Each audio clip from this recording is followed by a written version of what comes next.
अस्सलाम वालेकुम, this is doctor सागन और आज हम बात करने वाले हैं दो बेस्ट प्रॉफिटेबल इंडिकेटर्स के बारे में जो मुझे हेल्प करते हैं ट्रेडिंग करने में। And these indicators are as much important for any trader as the other indicators.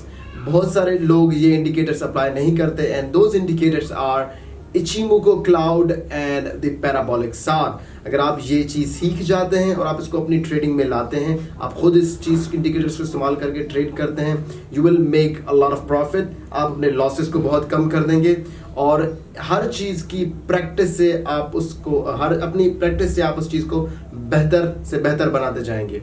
तो आपको क्या करना है, will move to the computer and जब हम कंप्यूटर पे सीखेंगे कि how you will apply the indicators by yourself. आपको कौन सी वेबसाइट खोलनी है, कौन सी वेबसाइट पे जाके वो इंडिकेटर अप्लाई करना है और कब बाय और सेल करना है और अपने प्रॉफिट को मैक्सिमाइज करना है। So let's hop onto the computer and learn the Ichimoku cloud and the parabolic SAR. All right, चीज़ों को समझने से पहले मैं एक दो तीन चीज़ें क्लियर करना चाहता हूँ। आप इन चीज़ों को समझें, उसके बाद आप वीडियो को कंटिन्यू करें। दो चीज़ें ये हैं कि आपको ये वीडियो आखिर तक देखनी है, क्योंकि आखिर तक ये फ़ायदा होगा कि जब मैं आखिरी पार्ट में पैराबोलिक सार और इचिमोको क्लाउड दोनों की कॉम्बिनेशन सिखाऊंगा और किस तरह आप फॉल्स ब्रेकआउट से बच सकते हैं। कहीं पर आपको लगेगा कि पैराबोलिक सार सपोर्ट कर रहा है एक डायरेक्शन को और लेकिन इचिमोको क्लाउड से रेजिस्ट कर रहा है, तो उस डायरेक्शन में आप कंफ्यूज हो सकते हैं। तो इस कन्फ्यूजन से हटने के लिए और बिला वजह लॉसेस से बचने के लिए आप इस वीडियो को आखिर तक देखें और इंशाल्लाह ट्रस्ट मी, अगर आप इस इचिमोको क्लाउड और पैराबोलिक सार को दोनों इंडिकेटर्स को साथ मिलाते हैं, आप बहुत सारी ट्रेड्स प्रॉफिटेबल रीजन में ले सकते हैं, बहुत सारे trades. Trust me, it's really helpful. मैं पर्सनली इसे यूज़ करता हूँ। तो फर्स्ट मैं सबसे पहले पैराबोलिक सार के बारे में बात करना चाहूँगा। पैराबोलिक सार जितना दिखने में आसान है और हकीकत में ही इतना आसान है।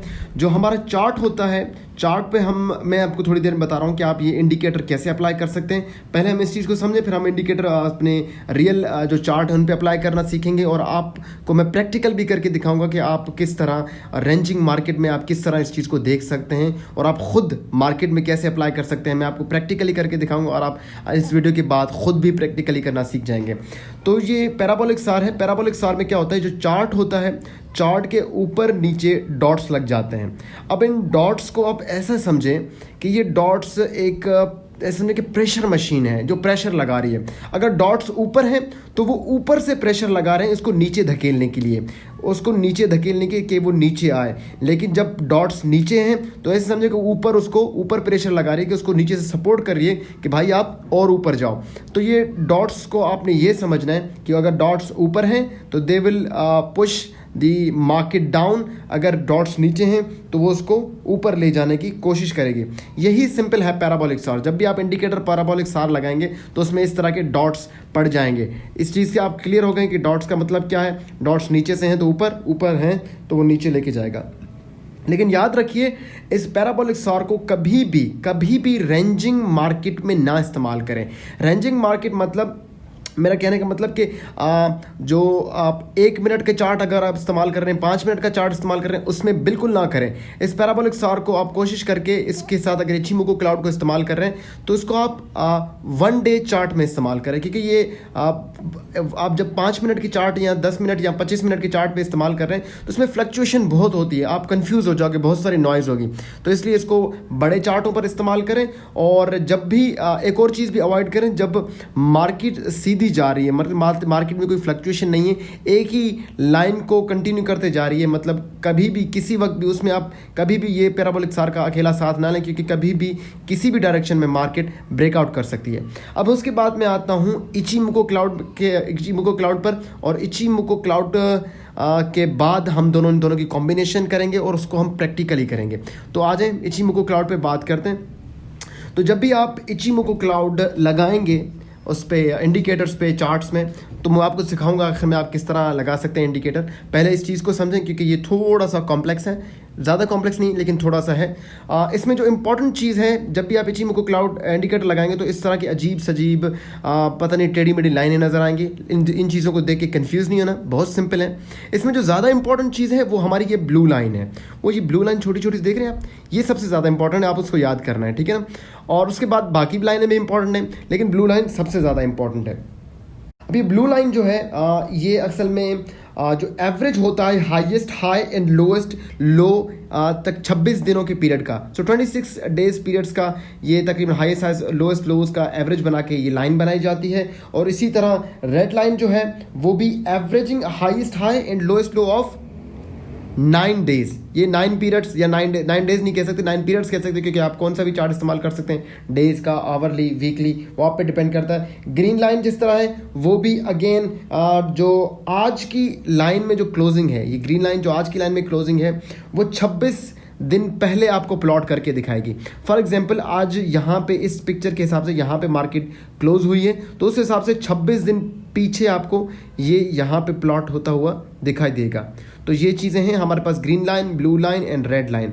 और बीच में जो क्लाउड बनता हुआ नज़र आ रहा है, ये देख रहे हैं, ये क्लाउड, ये रेड क्लाउड है, ये ग्रीन क्लाउड है, और इस क्लाउड को हम कहते हैं रेड ग्रीन बैंड। ये किसी तरह का एक बैंड है जो शेडेड है, तो हम इस चीज़ को बैंड कहते हैं। हम आगे जाके ये भी देखेंगे इस बैंड का क्या फ़ायदा है, ठीक है। ये चीज़ें हमारी क्लियर हो गई कि रेड लाइन है, रेड लाइन जो ब्लू लाइन है, ब्लू लाइन 26 दिन के पीरियड्स का जो आगे की तरफ होता है वो दिखा रहा होता है, और green line, red line. I hope you clear. अगर समझ भी नहीं आया तो इसको आप मेरी वर्डिंग को रिपीट करके आप देख लें। अब हम आगे मूव करते हैं, अब बात करते हैं इस बैंड के बारे में जो रेड ग्रीन बैंड है। अब रेड ग्रीन बैंड का ये फ़ायदा है कि ये as a support and resistance act करते हैं। For example support and resistance हम फ्यूचर में इसके बारे में डिटेल में बात करेंगे, सपोर्ट एंड रेजिस्टेंस क्या होते हैं। बस फिलहाल ये समझे कि सपोर्ट एंड रेजिस्टेंस ये होता है कि अगर आप किसी चीज़ को नीचे से सपोर्ट कर रहे हो तो वो उसको ऊपर जाने से और नीचे और आने से रोकेगी, कि आप नीचे से सहारा दे रहे हो। तो फॉर एग्जाम्पल ये लाइन में देखें कि ये ऊपर जब गई है तो ऊपर ये जो रेड ग्रीन बैंड है ये ऊपर से देखें इसको रुकावट बना हुआ है, इसको ऊपर नहीं छोड़ रहा, तो ये यहाँ पे इसके लिए रेजिस्टेंस एक्ट कर रहा है। और नीचे जिस तरह आ रहे हैं तो ये नीचे से एक सपोर्ट दे रहा है, तो सपोर्ट भी एक तरह की रुकावट है कि इसको भाई और नीचे लाने नहीं देना, इसको यहीं ऊपर टिमकाओ या तो ऊपर भेज दो। तो ये देखिए यहाँ पे ये red green band as a resistance depend कर रहा है और यहाँ पे एज ए सपोर्ट कर रहा है। फॉर एग्जाम्पल ये लाइन क्रॉस करके ऊपर चली जाए, फॉर एग्जाम्पल ये यहाँ से हमारे प्राइस ऊपर चली जाए और रेड ग्रीन बैंड से भी क्रॉस कर जाए, तो उस मरहले में जो हमारी ये जो पहली बैंड की लाइन होगी वो हमारी as a first support act कर रही होगी, और नीचे वाली लाइन हमारी as a second support act कर रही होगी। तो फॉर एग्जांपल यहाँ पे प्राइस ब्रेकआउट कर रहा है तो नीचे एक ऑप्शन होता है कि यहाँ जाके फिर से एक सपोर्ट हासिल कर ले। इसी तरह हम रेजिस्टेंस की बात करेंगे अगर नीचे से ऊपर जाने की कोशिश कर रहा है। अब हम आगे मूव करते हैं, सपोर्ट एंड रेजिस्टेंस की बात हो गई, अब हम ट्रेंड के बारे में आते हैं। अब ट्रेंड में आपको ये याद रखना है, अभी हम बात करेंगे ब्लू लाइन के बारे में जो इस्तेमाल किया जाता है एज अ ट्रेंड कंफर्मेशन। इस बात को याद रखें कि इसको अभी अकेला ना इस्तेमाल करें, थोड़ी देर में जब मैं इन दोनों को मिलाऊंगा, पैराबोलिक SAR और इचिमोकू क्लाउड को, तब आपको ये बात क्लियर होगी। लेकिन अभी के लिए आप ये समझें कि जब भी प्राइस ब्लू लाइन को क्रॉस करके ऊपर आए, जब भी प्राइस ब्लू लाइन को क्रॉस करके ऊपर आए तो इससे ये होता है कि वो ऊपर की ही डायरेक्शन में मूव करेगा, मतलब अपनी ट्रेंड चेंज करके वो अब ऊपर की डायरेक्शन में मूव करने की कोशिश करेगा। लेकिन जैसे ही वो उसको क्रॉस करके नीचे आए, ये देख रहे हैं यहाँ पे ये क्रॉस करके ब्लू लाइन को नीचे आ रहा है तो वो नीचे की डायरेक्शन में जाएगा। तो इस चीज़ से आप ये समझें कि ब्लू लाइन से क्रॉस करके ऊपर जा रहा है तो ऊपर की डायरेक्शन में जाएगा, जब ब्लू लाइन से क्रॉस करके नीचे आएगा तो नीचे की डायरेक्शन में जाएगा, ठीक है। अब हम आते हैं रेड लाइन के बारे में। अब रेड लाइन इस एक तरह का ट्रेंड कन्फर्मर है। इसका मतलब ये है कि जब रेड लाइन अगर चुरपुर हलचल कर रहा है तो मतलब कोई भी ट्रेंड चल रहा हो, हम ये नहीं कह सकते रेड लाइन कभी भी ये नहीं शो करता कि अपर ट्रेंड है या लोअर ट्रेंड है। रेड लाइन ये शो कर रहा है कि there is a trend, it could be upper, it could be lower. तो जब भी ये एक ऊपर नीचे हो रहा होता है तो इसका मतलब है कि there is a trend going on. लेकिन जिस तरह ये जब जाके एक फ्लैट लाइन पकड़ लेता है, चुरपुर नहीं करता, तो दैट मीन्स कि अभी कोई ट्रेंड नहीं है, हम अभी ट्रेड नहीं ले सकते, हमें थोड़ी कुछ वक्त के लिए इंतजार करना चाहिए जब ये कोई मूवमेंट में आए। तो दिस लाइन, अगर रेड लाइन क्लियर स्ट्रेट या फ्लैट आ जाए, do not take a trade because there is no trend going on, market is going flat, that stock is going flat, don't take a risk. आगे हम move करते हैं और ये हम आ गए। अभी एक और चीज़ यहाँ देखें, सेम हमारा रेड लाइन का एग्जांपल है कि मार्केट डाउन ट्रेंड में है, मार्केट इज इन ट्रेंडिंग, और उस डाउन ट्रेंडिंग में देखें दो तीन, एक चीज़ तो आप कंफर्म कर, दो तीन चीज़ें इस तस्वीर में देखें कि जो रेड लाइन है वो फ्लैट नहीं है। तो इस चीज़ से ये कंफर्म हो रहा है कि मार्केट उसको एक ट्रेंड में उसको खींच के जा रही है, मतलब देयर इज अ ट्रेंड। अगर फ्लैट होता तो कोई ट्रेंड नहीं होता। तो हमें जब हम अपने ट्रेंड लाइन लगा रहे होते हैं, मैं आपको फ्यूचर में एक और वीडियो में बताऊंगा आप ट्रेंड लाइन कैसे लगा सकते हो जिससे आपको पता लगेगा कि कौन सा ट्रेंड चल रहा है। तो आपको ये कंफर्म हो रहा है कि ये नीचे की तरफ इसको धकेल रहा है। और उसी तरह ये जो अब ब्लू लाइन देखें, जो हम थोड़ी देर पहले पढ़ के आए, ब्लू लाइन देखें, इस ब्लू लाइन के प्राइस नीचे है, प्राइस ब्लू लाइन के ऊपर क्रॉस करने नहीं दे रही, लेकिन कहीं कहीं फॉल्स ब्रेकआउट्स हो रहे हैं जो हम बाद में देखेंगे कि क्या है। लेकिन थोड़े फॉल्स ब्रेकआउट से हमें कंफ्यूज नहीं होना, लेकिन मेजर जो हमारा ट्रेंड है वो नीचे की ही तरफ जा रहा है। तो इस चीज़ से हमें दो चीज़ें सीखने को मिली। ये देखें यहाँ पे रेड लाइन हमें बता रही है कि इंडिकेट कर रही है कि मैं अभी तक ट्रेंडिंग में हूँ, और ब्लू लाइन से नीचे हूँ तो मतलब डाउन ट्रेंड की तरफ एक्ट कर रहा हूँ। अब हम आगे बात करते हैं combination of both Ichimoku cloud and parabolic सार, और इस चीज़ में एक और चीज़ कंफर्म कर रहे हैं कि हमें कोई भी फॉल्स ब्रेकआउट नज़र ना आए। फॉर एग्जांपल यहाँ पे देखें पैराबोलिक सार इस चीज़ को सपोर्ट कर रहे हैं नीचे से ऊपर जाने के लिए। एक बात याद रखें, जितना ज़्यादा फासला होगा उतना ज़्यादा प्रेशर ज़्यादा होगा, मतलब उसको ऊपर धकेलने की ताकत ज़्यादा होगी। लेकिन जिस तरह ये प्राइस के करीब आता जाएगा, जो पैराबोलिक सार के डॉट्स हैं, उस चांसेस ज़्यादा होते हैं कि ट्रेंड चेंज होने वाला हो। तो यहाँ देखें कि एक दिन क्या हुआ है, जब मार्केट करीब आते जा रहे हैं और ऊपर पहले से ये प्रेशर डालता गया, लेकिन यहाँ पे थोड़ा ट्रेंड चेंज हुआ है, ये नीचे की तरफ आने लगे। और जिस तरह इसने ब्लू लाइन यहाँ क्रॉस किया, लेकिन ब्लू लाइन के करीब है, लेकिन एक चीज़ देखें कि ब्लू लाइन के ये नीचे आ चुका है, तो हम समझेंगे कि भाई ब्लू लाइन के नीचे आ चुका है, अब ये ऊपर नहीं जाएगा और हम बेचना शुरू करें। लेकिन अगर यहाँ से आप बेचना शुरू करें, लेकिन एक चीज़ का वेट करें कि जो पैराबोलिक सार के डॉट्स हैं वो अभी तक नीचे हैं। जब पैराबोलिक सार के डॉट्स नीचे हैं, मतलब उसको ऊपर की तरफ धकेल रहे हैं। एग्जाम्पल मैंने आपको दिया था कि जिस तरह प्रेशर पंप की तरह काम कर रहा होता है। तो अभी हम कोई भी रिस्क नहीं ले सकते, हम एक और दिन इंतज़ार करेंगे। तो एक दो और दिन इंतज़ार किया, अभी भी इसके नीचे ही है, ब्लू लाइन के नीचे, लेकिन पैराबोलिक सार अभी तक सपोर्ट कर रहा है। लेकिन तीसरे दिन देखें किस तरह ऑटोमेटिकली सारा कुछ चेंज हो गया और पैराबोलिक सार के डॉट को इसने खा लिया है, जो हमारा कैंडलस्टिक है, और हमारा जो उसकी ब्लू लाइन के फिर भी नीचे है। मतलब अब देखें पैराबोलिक सार का जो डॉट है वो भी ऊपर आ गया, मतलब ऊपर से अब धकेलने की कोशिश कर रहा है, और ये ब्लू लाइन के नीचे है, मतलब दोनों चीज़ें सपोर्ट कर रही हैं कि भाई अब तू नीचे ही जा। So there is a complete support of both blue line and the parabolic SAR to drag the market downward. दोनों नीचे की तरफ धकेल रहे हैं। अब दोनों साथ मिलकर नीचे की तरफ धकेलेंगे, तो यहाँ से देखें मार्केट कहाँ से सीधा नीचे 26 दिनों के बाद यहाँ आके रुकी है। सो इन दोनों का कॉम्बिनेशन देखें कितना प्रॉफिटेबल आपको आइडिया दे सकता है मार्केट में। अभी हम इसको रियल मार्केट में अभी लगा के देखते हैं, तो आप किस तरह इसको खुद इस्तेमाल कर सकते हैं। अब मैं एक वेबसाइट पे जाऊँगा जिसे मैं अक्सर इस्तेमाल करता हूँ, investing.com, और यहाँ पे investing.com में एक फैक्टो सीमेंट लिमिटेड कंपनी पे मैं आपको करके दिखाता हूँ।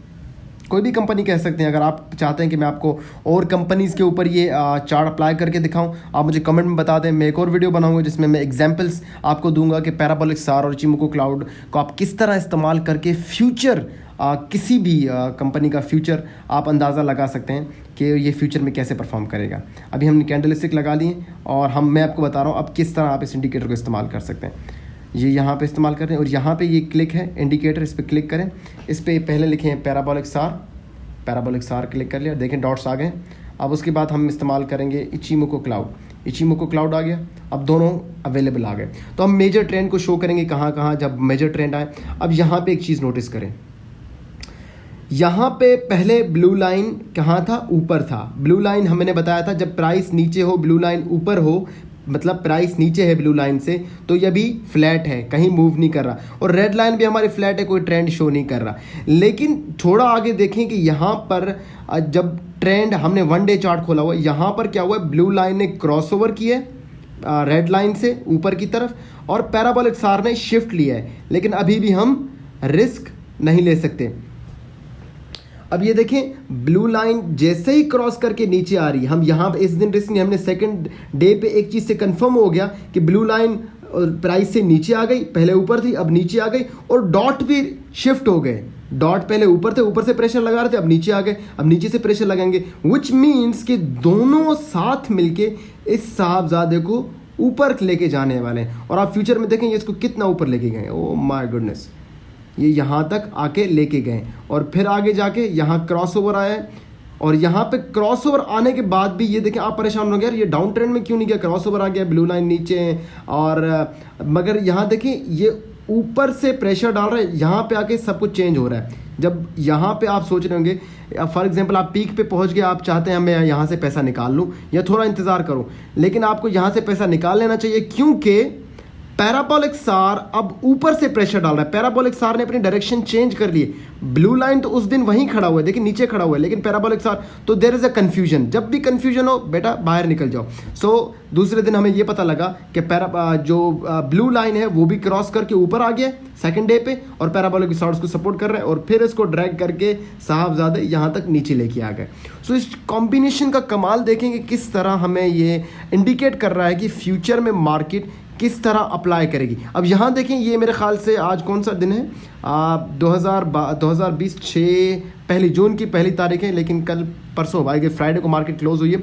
अब यहाँ देखें, एक चीज़ गौर देखें, अभी तक कोई भी ब्लू लाइन नीचे है, और ये यहाँ से रेड लाइन ऑलमोस्ट फ्लैट है, लेकिन यहाँ पे थोड़ी ट्रेंडिंग शो कर रही है, मतलब मार्केट किसी भी डायरेक्शन में जा सकती है, और पैराबोलिक सार उसको ऊपर से धकेल रहा है नीचे करने के लिए, लेकिन अभी उसने शिफ्ट लिया है, मतलब ये नीचे की तरफ से सपोर्ट कर रहा है। अब ये अकेला नीचे की तरफ से सपोर्ट नहीं कर सकता, इसके लिए इसको चाहिए कि ब्लू लाइन भी क्रॉस कर, ब्लू लाइन भी देखे नीचे सपोर्ट कर रहा है और ये भी सपोर्ट कर रहा है, मतलब अब दोनों की सपोर्ट मिलके इस प्राइस को थोड़ा ऊपर ले जाने की कोशिश करेंगे।